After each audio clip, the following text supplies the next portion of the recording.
دولت کو سب کچھ سمجھنا نہ سمجھ ہونے کی دلیل ہے۔ کیسے بھول جاؤں یہ بات، راتوں کو اٹھ اٹھ کر روئے تھے محمد صلی اللہ علیہ وسلم ہمارے لیے۔ جن لوگوں کی تنہائیاں پاک ہوتی ہیں ان لوگوں کی دعائیں کبھی رد نہیں ہوتی۔ مشورہ ایسے لوگوں سے کرو جو خدا سے ڈرتے ہوں۔ عالم اپنی غلطی مانتا ہے، جہالت نہیں مانتی۔ 3 رشتے بے نقاب ہو جاتے ہیں، بڑھاپے میں اولاد، مصیبت میں دوست، غربت میں بیوی۔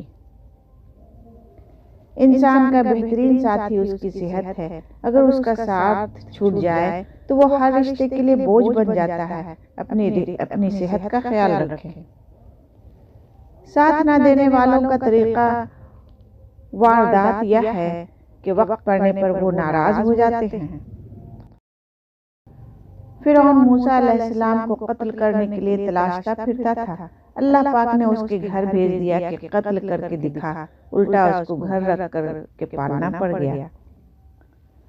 زیادہ گفتگو کی عادت یا تو عورتوں میں ہوتی ہے یا کمزور مردوں میں۔ سانپ سے نہ ڈرو کیونکہ سانپ سر عام ڈستا ہے، ان کم ظرف اور منافقوں سے ڈرو جو اپنا کر ڈستے ہیں۔ خوش نصیب وہ ہے جو اپنے نصیب پر خوش رہے۔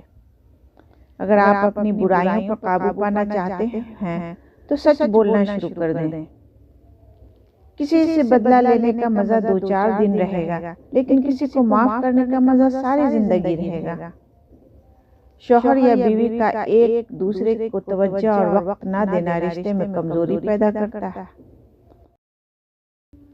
مومن کے لیے ہر وہ دن عید کا ہے جس میں وہ گناہ نہیں کرے۔